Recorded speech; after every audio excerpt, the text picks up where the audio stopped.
Welcome, fellow developers, to the Indie Game Lunch Hour.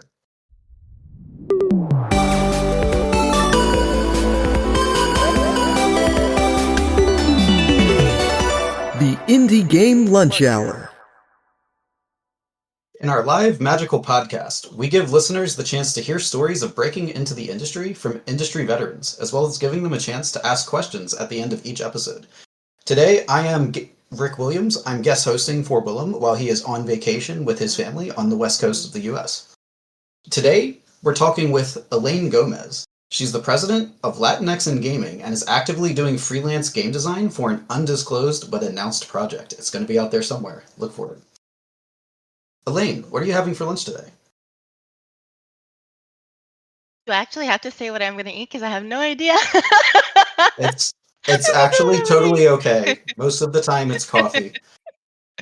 Most of the time it's coffee. I think I'm just having some water right now and maybe later at Okay. some point decide what I'm going to eat. Yes. Yes, Victor. Undisclosed and unannounced. It's a mystery project. It's a It mystery should be good. project. Yeah. All right. So today we're going to be talking with you about game design and how to do less with more. How you how you can achieve a riveting player experience with just a few core mechanics, and how you don't have to build dozens of mechanics in order to make something that's interesting. Before we get into that, help our listeners get to know you. Like, how did you get into the industry? What's your backstory? I think my backstory in comparison to a lot of my peers and my friends is very academically skewed, and also very different because I didn't know that I wanted to get into games as a career until my early 20s. And I feel like a lot of my peers and friends knew since they were kids that they wanted to make games. I was always exposed to technology because both of my parents were in the IT world and the big boom of like the computer, and like whether it be electrical engineering or just software in general, like the big boom in the 80s. So I was very much surrounded by tech, and I had a computer early. I was playing games early, but it wasn't instilled in me that that's a potential career that I could pursue. So, coming from a Puerto Rican household, very much Latin centric, it's like you either be an engineer or you're going to be a doctor or you're going to be a lawyer. And that's kind of like the three branches that are like viable career paths that could provide steady income and all these things. So I decided to go the doctor route, and was studying biomed engineering. So getting all those recs, the general recs that I needed in college to be able to get into the School of Engineering, declare a major in biomed engineering, and then do a pre-medical track. So very technology based still. But 2 years into it, I was like, this sucks. I don't like this. I don't see myself enjoying this long term because when you talk about going to med school and studying medicine, that's 10 plus years, 15 years of learning and residency and all that stuff before you actually get to do the work. So I went to my dean and I was like, hey, I really want to graduate on time. I don't want to become what is known as a super senior that gets stuck in college for over the 4 year mark for that bachelor's. What can I switch into that will allow me some wiggle room so that I don't spend another year or two trying to complete my degree? And she recommended a newer major called Information Technology and Informatics. And within that major, there were like game centered courses that were part of the electives needed to graduate. So I started taking those courses, and that's really when I got interested in like game design. We really were looking at games from like a social impact point. I took a class, for example, on like the digital rights for games and like how that whole legal movement came about, that it was inspired by the music industry. And that got me like super interested in what games are as an entity, as IPs. Um, and my professor in that course was like, hey Elaine, I noticed that you're doing a really great job. And by great job, I'm gonna pat myself on the back because I was like acing everything because I enjoyed it so much. It wasn't a chore to read, it wasn't a chore to like write essays because I really enjoyed the material. And he was like, I really see a lot of potential in you. Have you ever considered in pursuing games as a career? And I said, no, I don't even know what that entails. I don't think the college has even courses that I could take to learn it. And I asked him what I should do. And he recommended me to a program to kind of explore secondary degrees, so like like a master's degree or a PhD. And he's like, if this is something that you want to pursue, perhaps that's an avenue for you. you like academia, so why don't you try to go get another degree in game design or game development and figure out from there if that's something that you want to do. So that's exactly what I did. I only applied to two schools at the time. This was in 2012 that I was applying to schools. So at the time, in comparison to now, there were not a lot of schools that had programs available. So actually, my options were much more limited than now. But I decided to apply to two: NYU Game Center and USC's game program. So completely different sides of the United States, one on the East Coast, one on the West Coast. The NYU Game Center I liked because they were very experimental based. They liked to, they drove kind of like making games for quirky things or things that were more like out of the norm. And then USC was more about storytelling because it was that game design school is under the film school. So you were really learning about camera setups and color theory and all of these things that really attracted me. So that's why I applied to those two.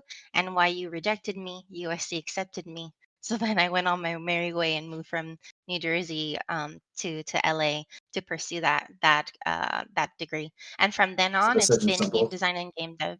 Yeah, it's been 10 well, if you include my time in the program, we're talking about 12 going on 13 years of making games and being game development.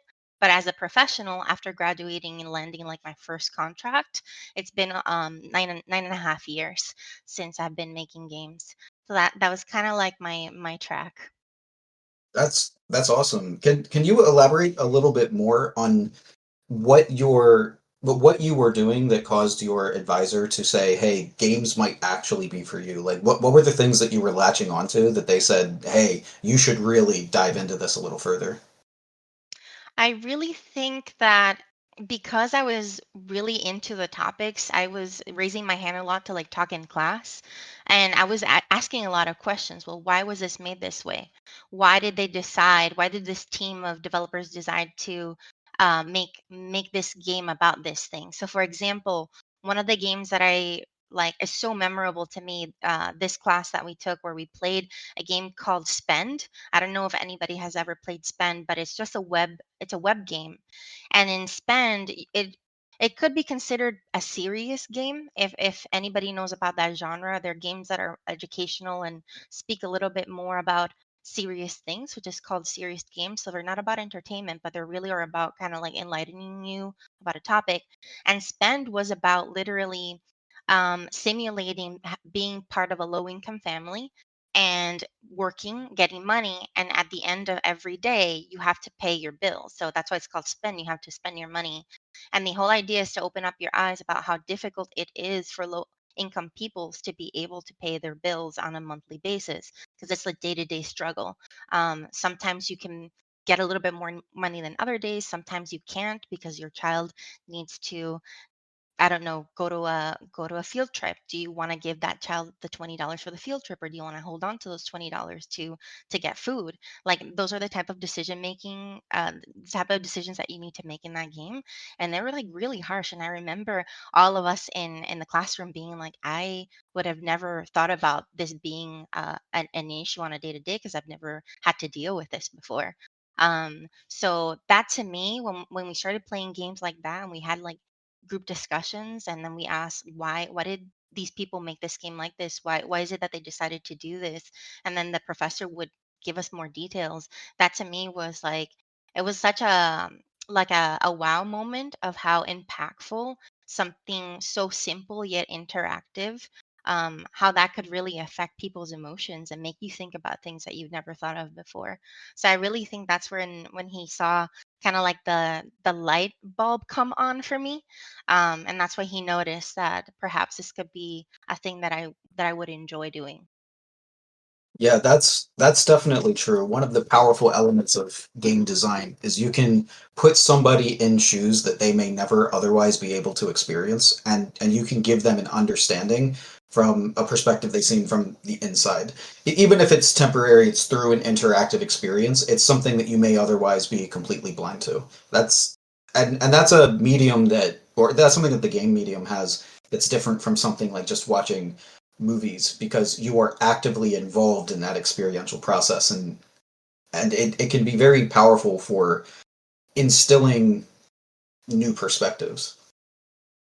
I Absolutely. really like that, and that's something that a lot of the best games have managed to weave into those kinds of concepts into a greater gameplay experience that may attract audiences that aren't specifically seeking that experience. You can just like accidentally stumble into, oh, this is a tough situation, this sucks, and then they realize, oh, I've suddenly gained a perspective and I didn't mean to.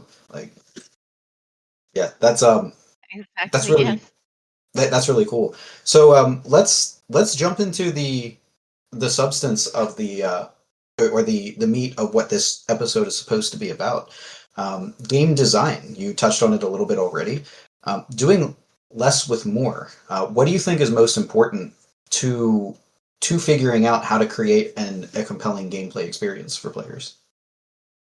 Oh man, this is a topic that I have been really passionate about figuring out for years. Um, there's always foundational elements and principles in any art form. Game design is included in that. So yes, you have to think about like what are the objectives, what are the rule sets around the game that you're creating that the player needs to learn, and all of these things, and those are all very valuable. And I feel like it's important to know the foundational things so that you can learn when and how to break the rules for your project, because I don't think you should follow the rules. I'm like a huge rebel.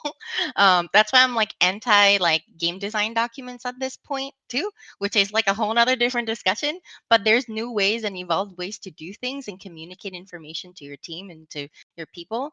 But when it comes to less mechanics, to me, I have been really interested in figuring out how to figure out depth over range.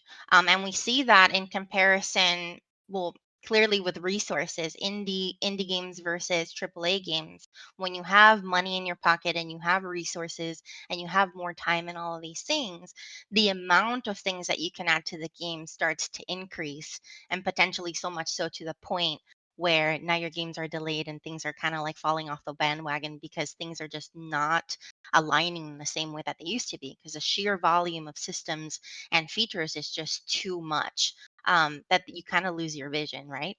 But with indie games, right, when you have a smaller team and you can talk to each other and figure out problems a lot more quickly instead of waiting 3 weeks to get a yes from a lead that has been busy, it makes it so that the amount of mechanics that you have and the resources that you have and the technical limitations that you're trying to overcome, you make it so much more focused, because of certain limitations.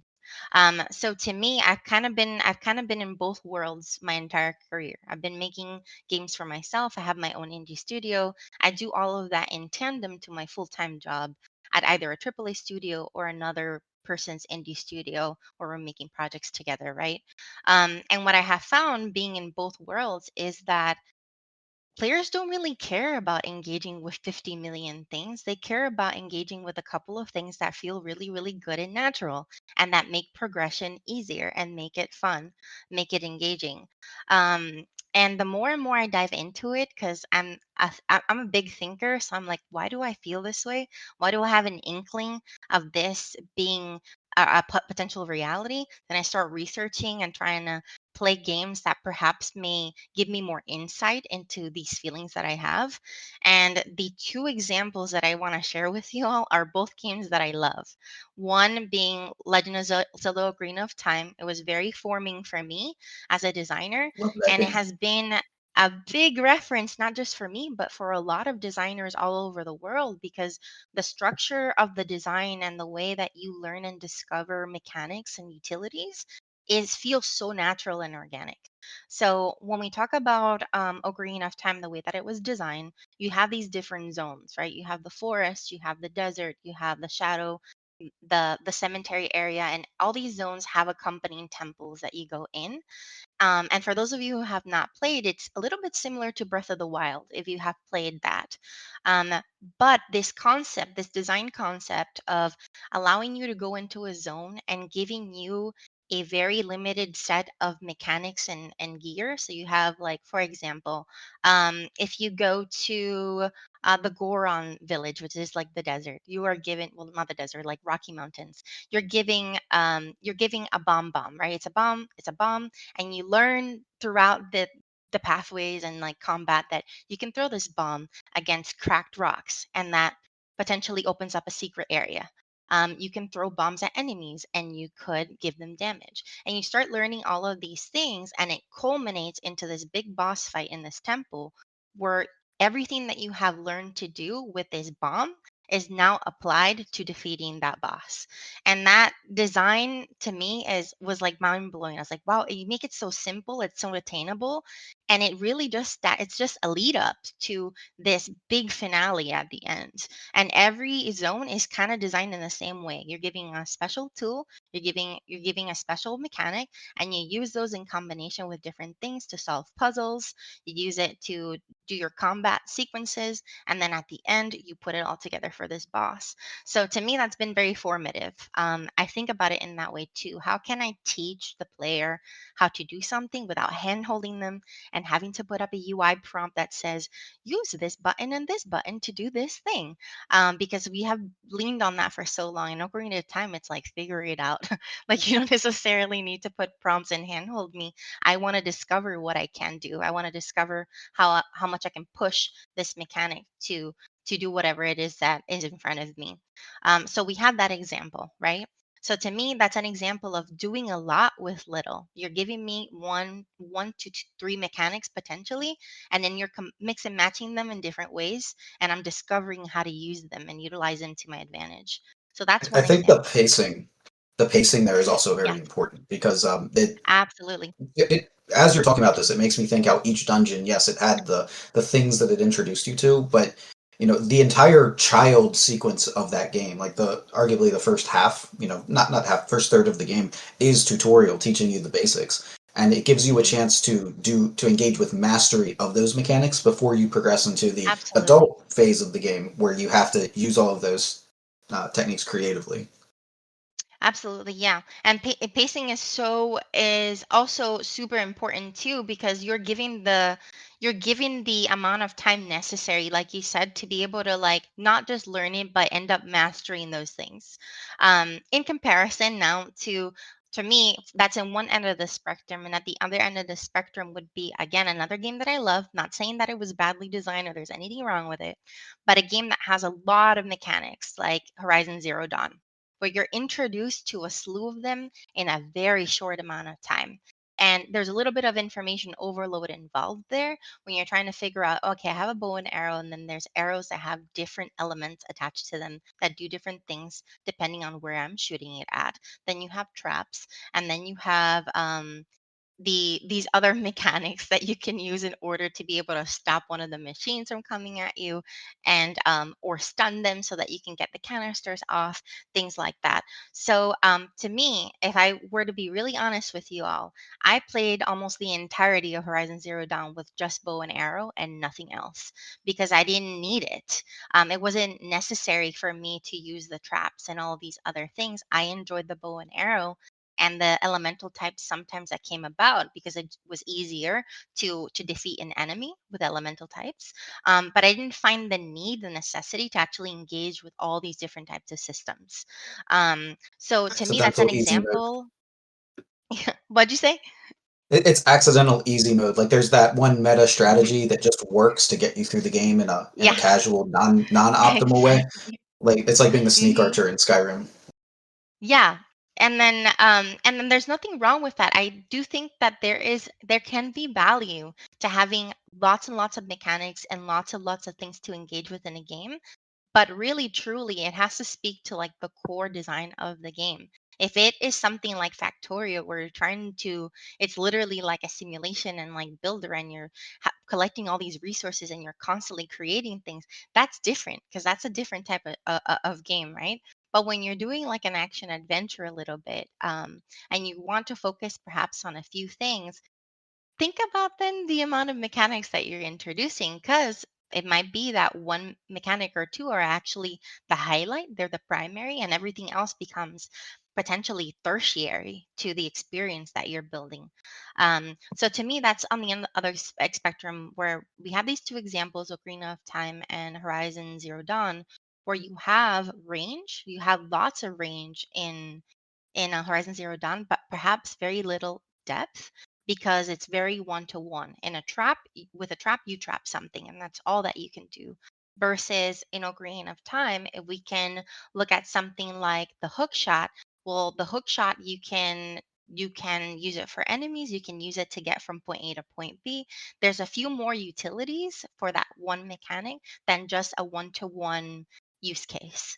And to me, that's what designing designing less instead of more, or rather designing with depth over range, is all about. It's like, how can you utilize this one mechanic and apply it in as many ways as you can, so that you could really make use of it and not have to potentially build a second mechanic to accompany it. You're really thinking about how the player is going to engage with this thing to different levels, and use that to your advantage to make that feel Yeah. good and feel useful and necessary to the gameplay.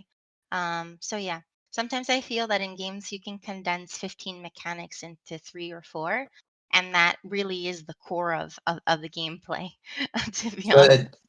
it sounds like you're saying try to envision extra utility and creativity in a few mechanics, because there's a player engagement tax to tutorializing each mechanic.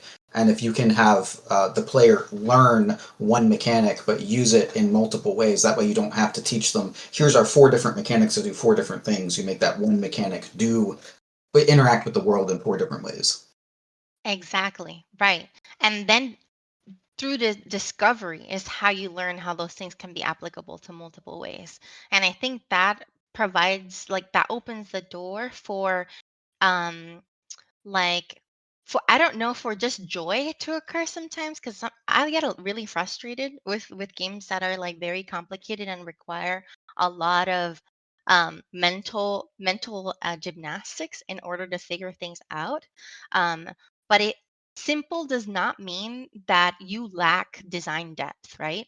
Making something simple and accessible and easy to get your skill leveling up doesn't mean that you cannot add more complexity with pacing, and upgrade that item and add on to it so that it become even more and more useful, or that it has more and more use cases.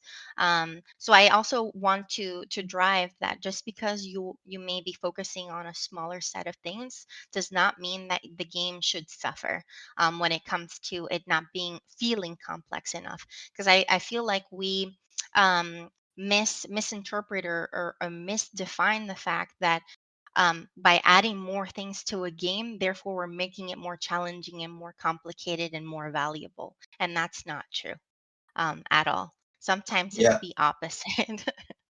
Yeah, but a lot of times when I'm teaching classes on design, I like to express how you need to identify your core mechanics that are supporting your thematic North Star. Like, we want the player to have this kind of experience, and this is the core mechanic that gets us there. And then when you start coming up with cool ideas to add to the game, what you really want to be adding is supporting mechanics that enrich your experience with that core mechanic. So if you want to add something to the game, don't add something that's like a whole new thing. Add something that deepens your interaction with that basic Yeah. mechanic. Absolutely. And I love that you said that about the North Star, because that's something that I did not learn. Like when I was in game design school, I learned that on the job, being part of studios and different projects. I didn't know what game pillars were and how Yeah, important they are to driving the vision, and not just driving the vision of the game. They're important in aligning the entire team around that. And that's not just game design, it's also for engineering and artists, to be able to lock in on these three phrases, or these three verbs, or these three words that we can utilize over and over again to drive the storytelling and to drive meaning into the decisions that we are making. And that's something that I learned on the job. And now at this point, I'm like, if I see a project and they don't have pillars, I raise that as a huge red flag. Is like, what race are we running? Where are our goals? that's a Where is it recipe for exactly that scattered. we're going? Yeah, it's a recipe for Yeah. scattered design and scope creep. Yes, absolutely. So definitely something if you all ever see that, if you try to get it, if you get a job or are asked to look into joining a team and they're very unclear as to what are their game pillars, definitely raise that up because that could be a huge stumbling block for the entire team. And you could spend months creating assets and months building things that eventually just don't align because you're lacking that North Star like you said. So I've seen both ends. I've seen incredibly strong, an incredibly strong North Star and strong pillars, where everybody really rallied around it. And I have seen projects that have no pillars and how difficult it was to try to get decisions and try to get things moving. And this is not just indie teams. I'm talking like big studios too. Like everybody suffers from this. It's not a resource problem really. I think it's a leadership problem when you have some folks that don't know where to steer your ship. And to me, that's like a no go now. With my experience, I'm like, that's like a deal breaker if a project doesn't have that. So when it comes to having a North Star, there's a process to actually deciding what that North Star is. Do you have any thoughts on like what a good way to settle on a North Star for a longer term project is? Like what's a Yes. development methodology that you have found is good?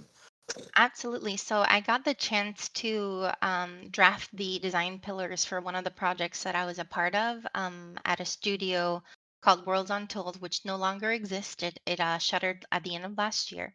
But at Worlds Untold, our studio head was Mac Walters, and he was at BioWare for a very, very long time. I want to say close to 30 years. And his expertise was writing. So from a narrative front, he understood the world building and where he wanted to take the story. But on the game design side, he really tried to lean on me as the only gameplay designer on the team to help him figure out exactly what does that North Star look like. So he kind of had an idea of the references that we were using for the game. Some of our references were The Last of Us, and Uncharted for the storytelling component, but also the type of minimalistic UI. He really wanted to drive in diegetic UI so that things were in world and not so much on a HUD or screens. Um, so he really marked those things very strongly. He said, I really believe that all the information that the player should receive should be in the world and should be diegetic. So to us, that was a huge pillar. We called it the presentation pillar. And it was things should be grounded in the world. It should feel physical.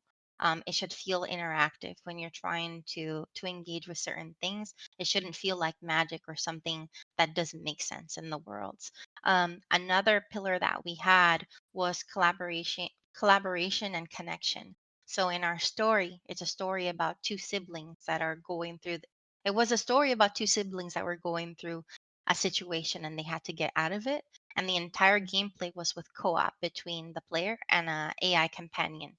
And we really wanted to elevate the play with the AI companion because we evaluated what Uncharted had and what The Last of Us had. And sometimes it just falls flat. It's like, you're not even following me, or you got stuck behind a wall. Like, we really wanted to make the AI companion feel a lot more robust, closer to the player's controller functionality, and allow that AI companion to have a lot of autonomy of things that they could pick up or things that they could call out and things like that. So because that was important to Mac and important to the story, it became one of our pillars. So that connection between the siblings and the collaboration and co-op play that would come from their ability sets. One, for example, one sibling was taller than the other. One was smaller than the other as well. So the smaller sibling could get into smaller holes and crevices and get into, special like secret locations. The taller sibling could reach higher ledges, and then you could do a co-op like boost together so that you could get over that ledge. There were certain things that came about that were very low hanging fruit that where we could start testing that co-op play. So that's really how I sat down with Mac to try to dissect what these pillars were. And at the end, we came up with four pillars. We felt that two pillars was too little. It wasn't definitive enough of a direction. And going beyond four felt like we were adding too many things and things were getting muddied, and we're not getting clear when we had more than four. So when we had four, it felt like a good amount to really cling on to, and be able to communicate that information to everybody else. But that's really how my method when I sat down with Mac to figure that out, and it was over several weeks. We iterated on these pillars 7 times. I distinctly remember, because there was always tweaks. And what about this? And what about that? And do you think that this pillar should be more of a number one than a number four? So we really were going back and forth to seeing like what is the intention and what is the meaning behind all of these things from the get-go. Because as soon as we start building systems, it's going to be very hard to detach from these four things. Um, and definitely using the references that we have. I cannot drive more how important it is to have your set amount of game references, things that you could look to for inspiration, and potentially as catalysts to get you to where you need to be when it comes to the things that you're building and constructing. So we were always going back to, okay, well, how did The Last of Us do this? Another one for storytelling for a relationship was God of War. Even though, and I'm talking about the newer God of Wars after 2018, the Norse mythology ones. When we look at the pillars, one of them was this father and son relationship, and that is driven like very strongly in God of War. And we dissected that, like how where was Sony Santa Monica able to really hone in on that relationship, and what can we learn so that we can potentially adapt some of those solutions to the way that we want the sibling relationship to be communicated to the player. So it was all very exploratory. It took us like 3 months, I would say, to make sure that we landed on something concrete that felt like a meaningful to the game that we were making, and that it wasn't a copy paste right from The Last of Us or God of War or any of these things. It really felt organic and natural to this new world and new IP that we were building. um, and then that's how I came about it. It's not There's not a one size fits solution. It takes a lot of thinking and a lot of communication between the folks who have stakes in the project. Did you use primarily references from pre-existing games, or did you have people on your team creating interactive prototypes of innovative ideas that you had as you went through this ideation process? We did a little bit of column A and a little bit of column B, for sure.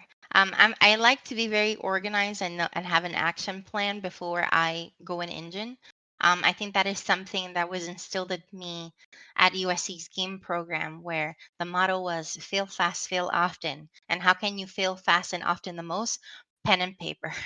They always said paper design is the easiest way to fail.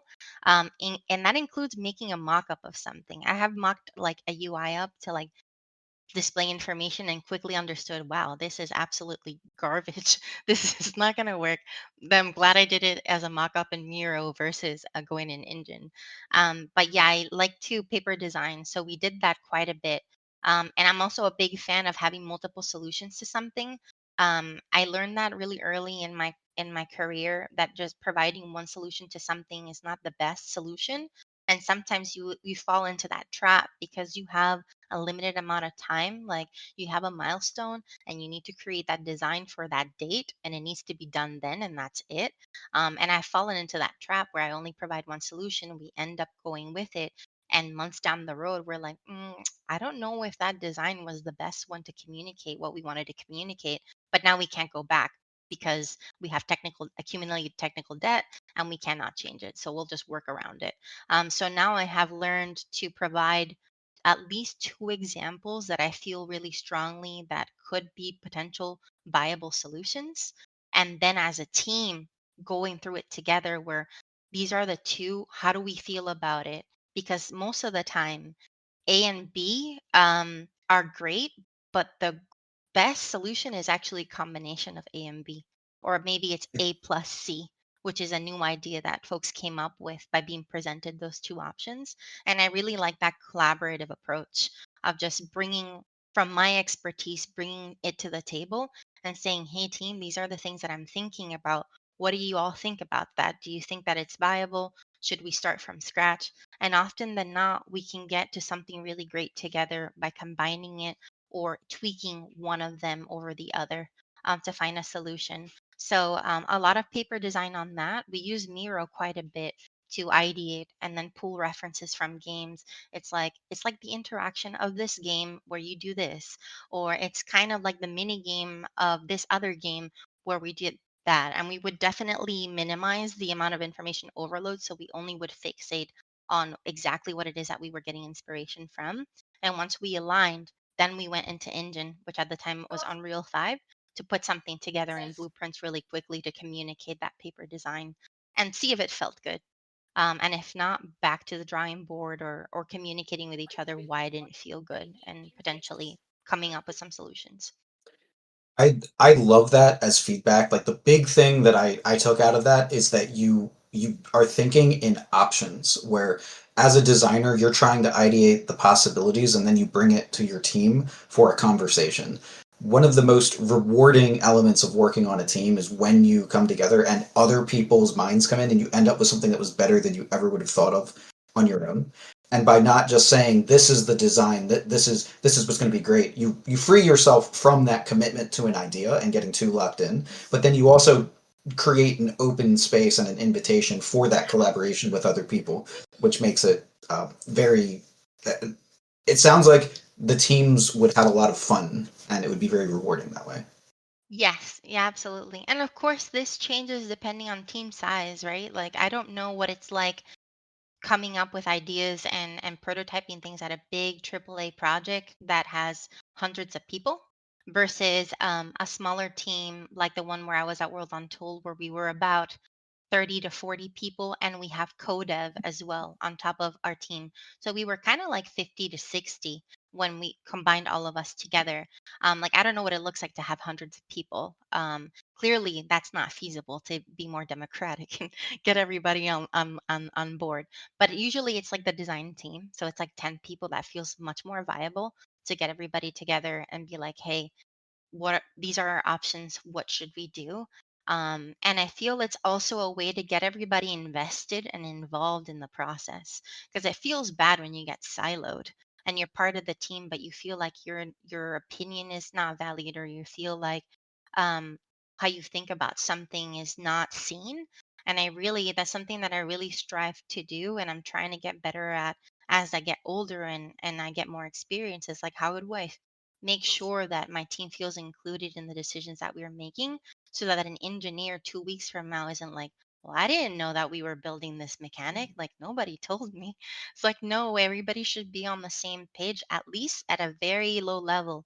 Understand, oh, yeah, we are building an AI companion and it's going to do A, B, and C. And everybody knows that. And everybody has got an opportunity to chime in potentially on like what things we should prioritize based on some games that they have played, or perhaps games that they have worked on in the past, where they can tell us if something worked for them or not, or if something was challenging. And at Worlds Untold, we had a really great advantage of having somebody that worked at Crystal Dynamics, and worked on like all the Lara Croft games, because they were there for, again, 30 years. Um, and they would tell us, hey, for environmental puzzles, you need this and you need that. And I tried this and it was terrible. So let's try not to do that. And it was huge value to be able to learn from the mistakes and the challenges that he went through, so that we didn't waste time around certain things that we thought would work when he knew that they didn't, 'cause he went through Yeah, them. the value of years of experience is not just knowing what to do, it's also knowing what not to do. Like, oh no, don't go Exactly. down this path. This will be a big waste of time. The Exactly. this Yeah, is yeah. this is fantastic. We are getting to the third part of this episode, so I want to give a chance for some of our community members to ask you some questions. The first person we have up here is Petunio. He's been coming on pretty regularly, and he's always got great questions. Petunio, do you want to ask a question of Elaine? Sure thing. Thank you for having me.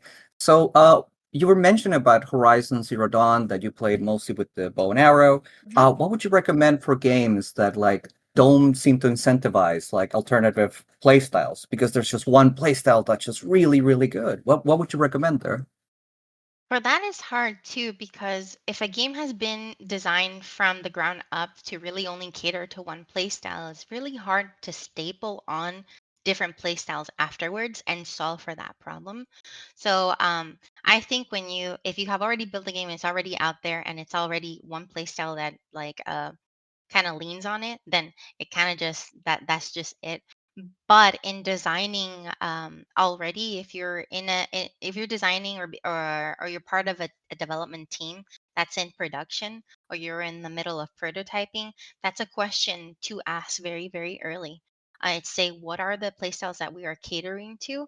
And at USC, something that I learned that was very valuable to me was understanding your target audience. And I feel like a lot of developers do not lean on the importance of user experience design when it comes to game design or game development. And part of that is understanding your target audience. So from very early, if you know you're going to do a specific genre, and you have your game references, your three game references that you are leaning towards, or these are our three competitors that we're trying to imitate or be like, then from there, there's data, right?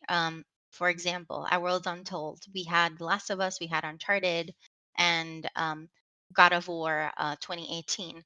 We went into the metrics of like not only how many sales did these games make, what tags were used for the games when they got released on different platforms. What audience members did like? What type of gamers did they cater to? And we had Venn diagrams to understand like this is kind of like where God of War and The Last of Us overlap. This is where all the three games overlap, and this is where we want to be. And that analysis really is very indicative of the play styles that you are going to be um, trying to solve design and gameplay for. So for us, it was stealthing was a big one. The Last of Us, there's a lot of stealthing. Um, so that was something we wanted to highlight. So we tried to figure out what are the play styles that cater to stealth players. Same thing with like companion co-op play. What are some mechanics and game systems that cater to that type of play, and what do players like about that stuff? So there's a lot of UX research and a lot analysis that goes with it, that I feel a lot of folks ignore or just do not know that is as important as it is. But as soon as you know and realize like, wow, this is actually critical to my game as a product, then you can start incorporating it to your pipeline and process from the beginning, and then be able to have I don't know, a better outcome at the end. But yeah, I think it's very hard not to design for multiple play styles from the beginning and expect for anybody to just get it or enjoy it is very difficult if you didn't think about it early. And as a quick follow-up, was there a game that you played where like there was one single mechanic that was so good that you kind of went like, "Oh, this could have been the whole game. Like why add more stuff? Just this is the mechanic." Yes, recently when I played Split Fiction, I don't know if you all have played Split Fiction yet, but there's all these little worlds, and every world has its own little set of mechanics. And there was a there was a part of the story where you were like playing as like a dragon, and the dragon evolves over time. So you start with a tiny dragon, and then it turns into like a teenage dragon, and then into a big like adult dragon, and there's mechanics involved in that. I was like, the whole game could just be about dragon having your dragon friend and being like doing co-op play. And just like that little world in Split Fiction, there were other smaller worlds where I was like, I really enjoyed this mechanic and this play. I wish that there was more of it. But I understood the assignment of the project, that it was smaller chunks of stories that were about an hour and a half each, all stacked up. But yeah, definitely, Split Fiction would be a good one. Or you could be like, yeah. I don't know if y'all saw the memes, the gifs that came out from Split Fiction, where there was a small story where you turn into a pig and you would just fart, and that's how you did the platforming, and then you turn into a hot dog, and like it was just really, really silly, but like that's fun, and I feel like they could also just do a whole meme game around that, and people would find it enjoyable. But yeah, that's like a good one if y'all would want to see like little games where you could really make big games out of. Split Fiction is a good one. Fantastic. Thanks so much. Thank Thank you you, for asking Katrina. questions. Yeah, I like that as a concept, like a game pillar. Be be as irreverent as you can in the interpretation of any situation. Yeah, All right. absolutely. The next question we have here is from Mark M. Mark, would you like to ask your question of Elaine? Yeah, absolutely. So hi, I wanted to ask, and this is very similar to the previous question asked, but my question is, what's a good example of a game mechanic or system from indie games that really embodies what you're talking about? Like, Mm. I am selfishly looking for like an example that like kind of blew you away. Like, oh, this is perfect. This is exactly it. You know, I really think that Hades did a really, really great job at having limited mechanics that felt very, very accessible, and that had not necessarily it wasn't like super range because it didn't, but it had a lot of depth with the amount of with the way that they were doing their roguelikes, where it really focused on the procedural the boons that you would get every round and being able to stack that and then everything eliminating and you starting over again from scratch and having that freedom to select the boons that you wanted and the ones that you wanted to stack. So I thought that was really, really well done in their boon design and their weapons design as well. Because you didn't have 30 weapons to choose from. I think you had like less than 10, if I'm not mistaken. But you could upgrade them. And if you really leaned on one specifically, you could add on to it and gravitate towards that over and over again, and then focus on redoing your boons every run, so that your builds would be different in that way. So I think Hades would be one of my picks where it was really, really well done. Limited amount of mechanics, but they definitely focused on what they wanted to focus on, which was the storytelling. Um, and I mean, they won a shit ton of awards. I think we already know it was definitely a game that did really, really well and had a great play experience. I don't play roguelikes either. I find roguelikes frustrating, and I played the whole entirety of Hades. So awesome. Thank you so much for the answer. Thank you for asking. Yeah, there's always some kind of really interesting hook on any given game that like really makes you think that like on the games that resonate with you that just make you think, "Oh wow, like I I could see playing with this endlessly." And it's like you just want to start to experiment and toy with it and just see how far you can push it. Those are the kinds of games that Yeah, are or mechanics that are games in and of themselves. All right. absolutely. Let me invite our next speaker. Hello. All right, we have Lewis Thank here. Lewis, ask your question of hello. Elaine. Yes, hi. Thank you so much for being here. So my question is, going back to the pillars, where do you start conceptualization of these pillars? And like, Mm. is it right at the beginning when you're creating the game? Is it as kind of you have the concept for the game? Just yeah, Yes, I'm just kind of curious about that. yes. So with the pillars, absolutely. The earlier you have them, the better. So at the last three projects that I have been a part of, I have come in right around the prototype and concept phase where we're really trying to figure out what is this game going to be. So I came up right at the perfect time to be able to help define those pillars with the team. Now it's a little bit different if you're joining a team already in mid production. Most of the time that already means they already have their pillars, and if they don't, like, that's kind of scary. But I would say I in the past 5 years of my career I have not, um since they have all been pre-concept and prototype phase, we're constructing and thinking about those pillars already. um I've been part of projects prior, in like my early career, where there were pillars but they were very vague or they were not strong, and some of the gameplay was not as strong because of it, because we were unclear what exactly we were trying to accomplish.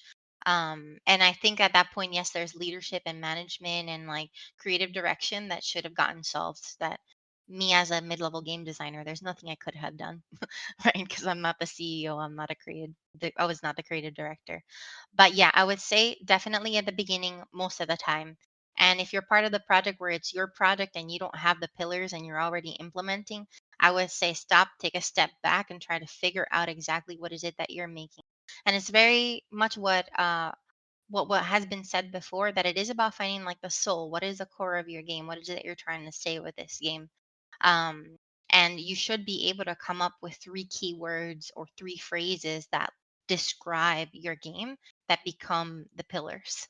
And then you can start adding descriptions to that. Like, for example, when I talked about Worlds Untold, we had our diegetic grounded pillar, and we started to just add bullet points. We want the to limit UI and HUD elements by Mhm. having world objects that display information for you.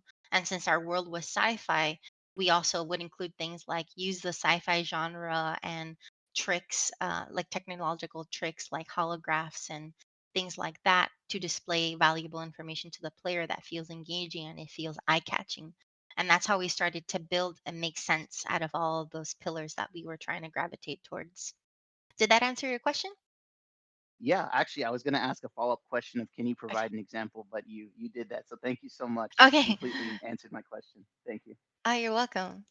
Um, Great. and Thank you, also Liz. with, I just wanted to add to that too, that don't be afraid to grab, even though yes, you should have your three or four top references for the game that you're making. You should have those, like what I call overall game references.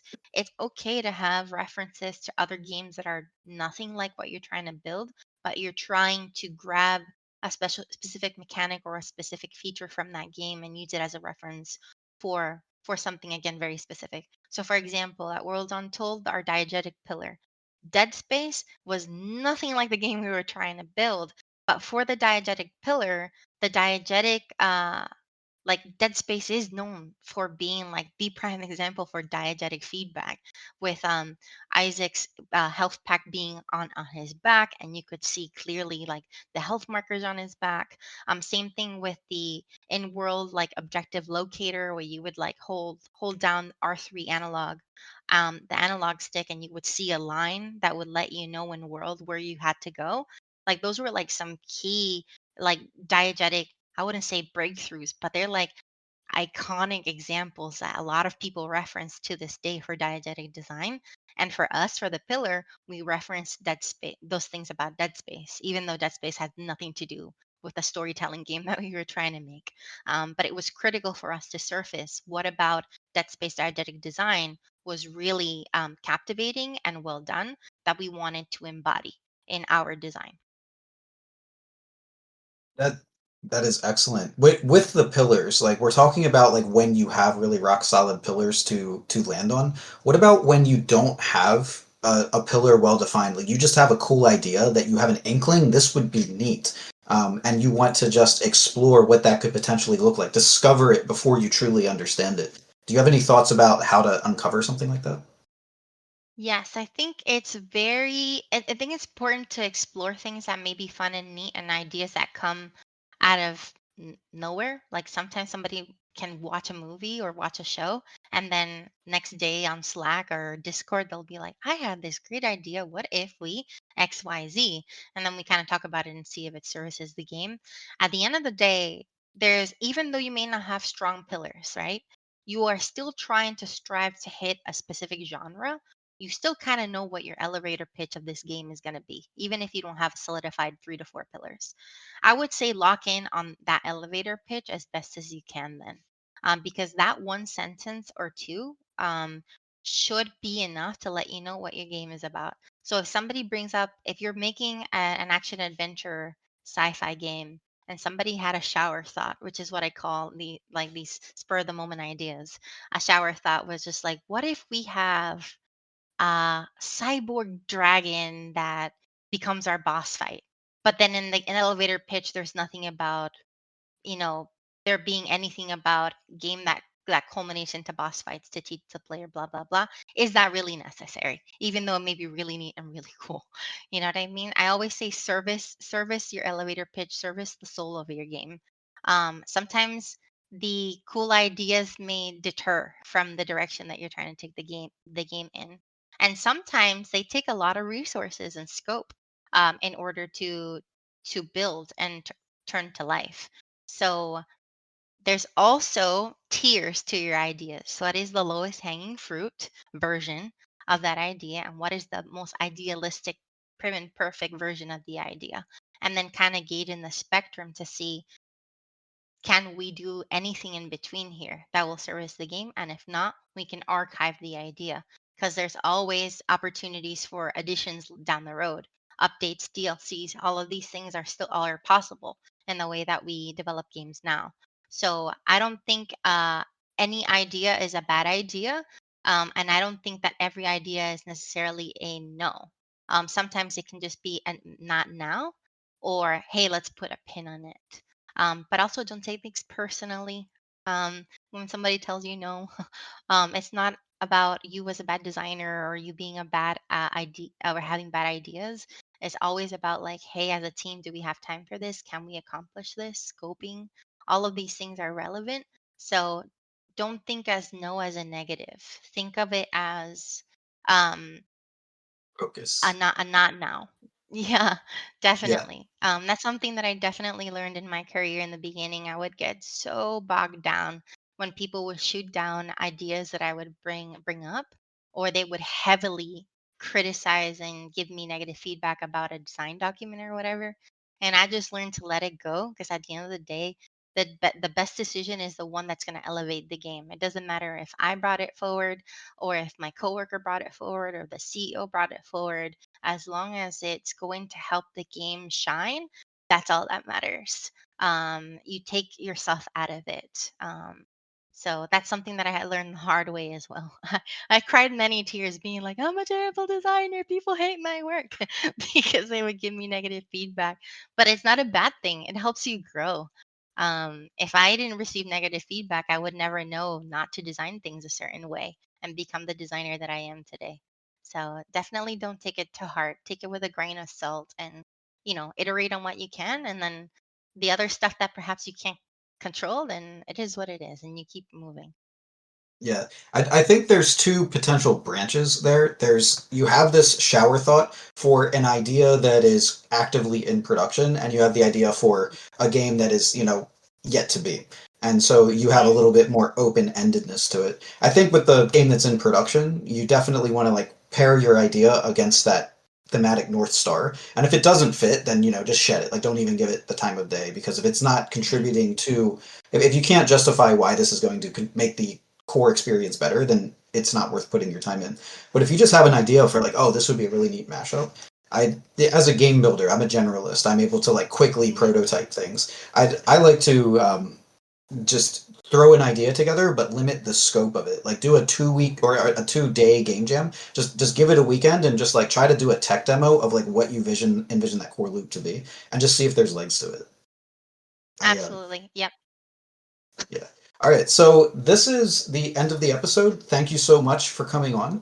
I want to give you an opportunity to plug anything that you want to plug and then offer some homework to all of our listeners. Yeah. So I guess what I would want to plug. Um, well, I'm not like working on anything that y'all can check out yet. But Something you're if passionate y'all about. want something that I'm passionate about, so I'll give you guys like y'all a preview. So I'm very passionate about gameplay design specifically, and I feel like gameplay design means different things at different studios. Sometimes at a studio, gameplay design means combat. And at other studios, gameplay design actually means core mechanics and features. And I lean on the core mechanics and features end. I know a little bit of combat, but I'm not a combat designer. And so much so, I'm so passionate about it and have seen that there's not as many resources that I want to like write a book on gameplay design specifically, and how to like figure that out, to teach folks like the way that I think about approaching how you should build a game mechanic, and like what are action verbs, and like all of these things, to really give you the tools to make it easier to create gameplay systems and features with a team or solo. I have a So yeah, thought on that's that. a little preview. Yes. Last week we had a guest. His name was Osama Dorius, and he runs Oh yeah, a someone. program called the Polaris Game Design Retreat, and they create white papers where they delve into the Mhm. depths of game design and they think about it Yes. in a very academic standpoint. I'm going to put the link in the chat here for you. I think you might personally really enjoy Cool. those white papers if you're. I was part of the 2023 cohort for Polaris. I mean that makes complete sense. It sounds like you would be the perfect Yeah, person to yeah. participate. My Yeah. paper was on actually decolonizing play. So my group and I wrote a paper on the fact that a lot of verbs in games are very active and tend to lean on a little bit of violence, and just taking things from places and all of these things. And we were trying to figure out how can we approach game design so that that's not the case. So decolonizing play meaning like how can we like literally look at the opposite of what extraction and what like killing is, and really kind of targeting for like not cozy games because it's not about that, but it's kind of like just like thinking about things differently. So we wrote a whole paper on that and we dissected Pokemon, for example, where it's like you're literally capturing little creatures and putting them in little balls and then releasing them when you want them. So we were saying like, what are like some different like games that have used that as inspiration, but are not necessarily about that. So then you have a game called a Cassette Beasts. I don't know if y'all have ever played Cassette Beasts, but it's the same concept where like you capture like the abilities of a beast, but instead of capturing the beast itself, you kind of like embody them in your own way and you like transform into them. So you're kind of like getting the essence of them so that you can adapt to it versus capturing the whole thing. So we like extracted on that and did an analysis of Cassette Beasts and some other games that had like the same concept but inverted the gameplay around, and because they use different verbs. So That yeah, Polaris is awesome. Cool. So your plug is going to be your white paper on the Polaris Game Design website. Yes, absolutely. And then your homework, I didn't like homework, but I'll give y'all homework. I thought about this last night. I would say look at a game that you really, really enjoy, or a game where you think has a good example of a mechanic that has a lot of depth. Um, and try to analyze and see exactly what is it that that design team or that develop team did to to accomplish that. And that's kind of like a design exercise so that you can see what are some people doing to solve for that, to use a mechanic or a small set of mechanics and really adding a lot of functionality to them instead of having 10, 12, 20 different systems to engage with. Excellent. That sounds like it would be a fun exercise. I think a lot of game designers have maybe tried that, but if you haven't, like that is always a really great way to dissect the games that you love. All right. So it has been absolutely wonderful chatting with you. Your insights have been very fascinating. You're a great person to talk to in general. I've loved all of your Thank you. responses to the questions that we've asked. I'm going to pop in our soundboard guy, and thank you so much for being here. Thank you for having me. Game over.